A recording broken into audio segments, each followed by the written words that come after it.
10वी 12वी आणि पदवीनंतर आता पुढे काय? वैद्यकीय क्षेत्रातील करिअर आणि 100% रोजगार व्यवसाय मिळवून देणारे पॅरामेडिकल कोर्सेस आजच प्रवेश निश्चित करा.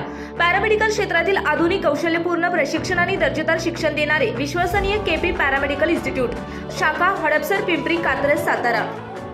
नमस्कार. रोकठोक महाराष्ट्र न्यूज मध्ये आपलं स्वागत आहे.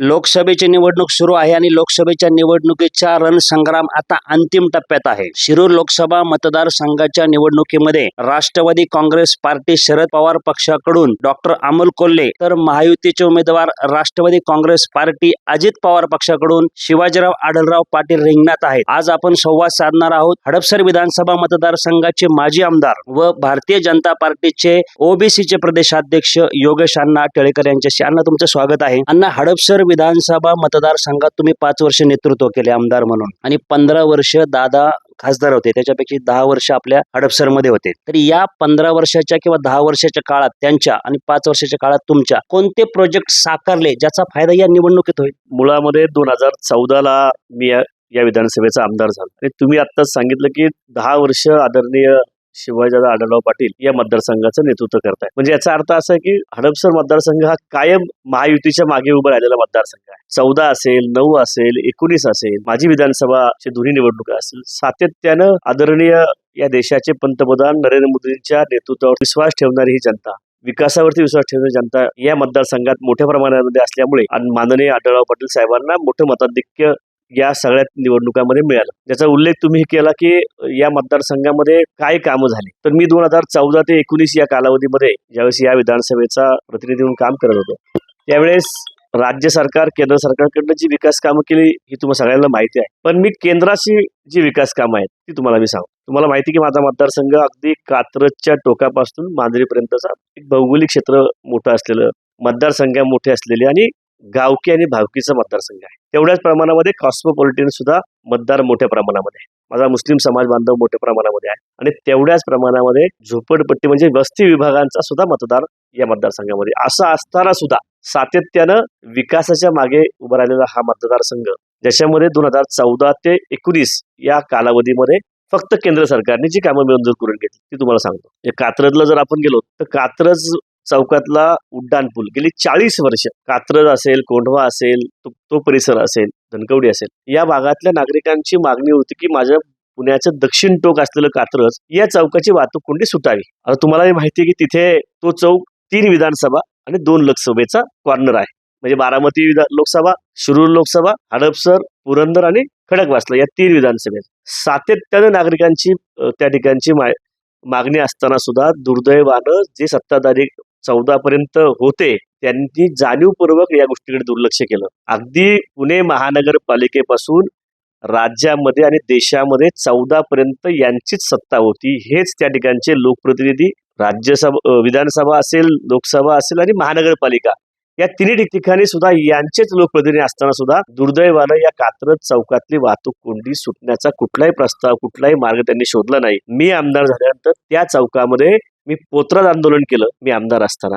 आणि त्यावेळेस आदरणीय या देशाचे वाहतूक मंत्री गडकरी साहेबांशी मी संपर्क केला आणि त्यांना विनंती केली की पुणे महापालिकेमध्ये आम्ही सत्तेमध्ये नाही आहोत, राज्यामध्ये आम्ही नाही आहोत आणि आता तुम्ही महानगरपालिके केंद्र सरकारच्या वतीने इथे काहीतरी मार्ग काढा. अनिल राव, मला सांगायला आनंद वाटतो की एक नेता एका कार्यकर्त्याची मागणी कशी पूर्ण करतो हे मी पाहिलेलं आहे. तो प्रस्ताव त्यांनी घेतला, तयार केला आणि नवले ब्रिज ते आपल्या लोणीकंदपर्यंत 548 DD नावाचा राष्ट्रीय महामार्ग नवीन आम्ही तयार केला, DPR तयार केला आणि त्या मार्गाला मान्यता पण गडकरी साहेबांनी दिली. आणि पहिल्या टप्प्यामध्ये त्यांनी कात्रज चौक ते नवले ब्रिज 100 कोटी रुपयांचं निधी दिला. त्याचं कामही संपत आले आता आणि कात्रज चौकातला मला अभिमान वाटतो की आदरणीय गडकरी साहेब यांनी लक्ष घातल्यामुळे कात्रज चौकात 170 कोटी रुपये खर्च करून एक उड्डाणपूल होतोय. तो उड्डाणपूल फक्त आणि फक्त केंद्र सरकारच्या माध्यमातून होतोय. पुढे आलो आम्ही कात्रज कोंढवा रोड करतो. मी आमच्या कोंढव्यामध्ये देशातलं पहिलं नॅचरोपॅथीचं हॉस्पिटल केंद्र सरकारच्या माध्यमातून आयुष मंत्रालयाकडनं मी पाठपुरावा केला. त्या काळामध्ये खासदार आढळराव पाटील साहेब होते, यांच्या बरोबर आम्ही राहिलो, आम्ही युतीमध्ये होतो आणि सातत्यानं पाठपुरावा करून आज तुम्ही पाहिलं असेल की मोदी साहेबांच्या हस्ते त्याचं उद्घाटन करून एक 250 बेडचं नॅचरोपॅथी हॉस्पिटल उभं राहिलेलं आहे. पुढे आम्ही कोंढवा खुर्दमध्ये जातो. ज्या उड्डाणपुलाचं भूमिपूजन 2009 साली तत्कालीन आमदार साहेबांनी एका तरुण नेत्याच्या हस्ते भूमिपूजन केलं. दुर्दैवानं ते उड्डाणपूल होऊ शकलं नाही आणि मी प्रयत्न केले की का उड्डाणपूल होत नाही. 5 वर्ष नारळ फोडल्यानंतर सुद्धा एखादा ओव्हरब्रिजचं काम सुद्धा होऊ शकत नाही याचा विचार केल्यानंतर असं लक्षात आलं की महानगरपालिका सातत्यानं पाठपुरावा करते डिफेन्सकडे, संरक्षण खात्याकडे, की ज्या उड्डाणपुलाची, लुलानगर उड्डाणपुलाची जागा चौकाच्या उजव्या बाजूला महापालिकेच्या ताब्यामध्ये, डाव्या बाजूला गोळीबारकडे जाताना संरक्षण खात्याकडे. संरक्षण खातं तिथे बांधकामाची परवानगी देत नव्हतं आणि पुन्हा एकदा केंद्र सरकारचे संपर्क केल्यानंतर तत्कालीन आमचे संरक्षण मंत्री, बघा आदरणीय पवार साहेब सुद्धा या देशाचे संरक्षण मंत्री राहिलेले आहे, म्हणजे त्या काळात सुद्धा जर कात्रज चौक सुद्धा करता आला असता, आमचा लुलानगरचा पुलाचं सुद्धा संरक्षण खात्याकडे एनओसी आल्या होऊ शकली असती, परंतु दुर्दैवानं इच्छाशक्ती नसल्याने ते होऊ शकलं नाही. मी आदरणीय पुन्हा एकदा गडकरी साहेबांची विनंती करून आदरणीय संरक्षण मंत्री मनोहर पर्रिकर साहेबांशी संपर्क केला आणि त्यांना वस्तुस्थिती सांगितलं की माझ्या कोंढवा खुर्द आणि घोरपडी या ठिकाणचा उड्डाणपुलाचा प्रस्ताव महानगरपालिकेकडनं तयार आहे. दुर्दैवानं संरक्षण खात्याकडनं एनओसी नसल्या कारणानं हे काम होत नाहीये.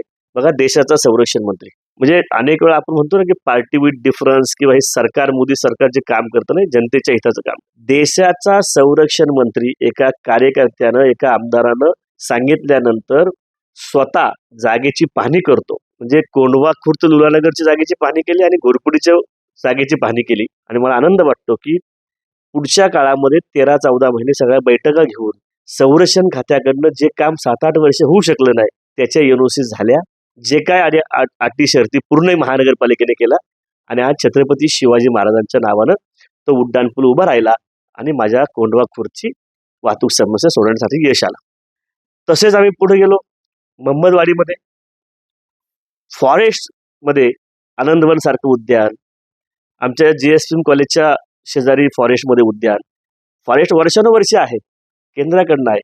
केंद्र आणि राज्य सरकारला बरोबर घेऊन त्या ठिकाणी ते उद्यान उभे करण्याचं काम आम्ही केलं. तुम्ही सगळेजण हडपसरमध्ये राहता, अनेक वर्षाची समस्या तुमच्या पुढे आल्यानंतर ससानीनगर, सय्यदनगरच्या ठिकाणी होती. वाहतूक कोंडी प्रचंड होती. 6 नंबर रेल्वे गेट, 7 नंबर रेल्वे गेट आणि 8 नंबर रेल्वे गेट म्हणजे रामटेकडी, वैदवाडी, ससानीनगर, सय्यदनगर आणि काळेपड.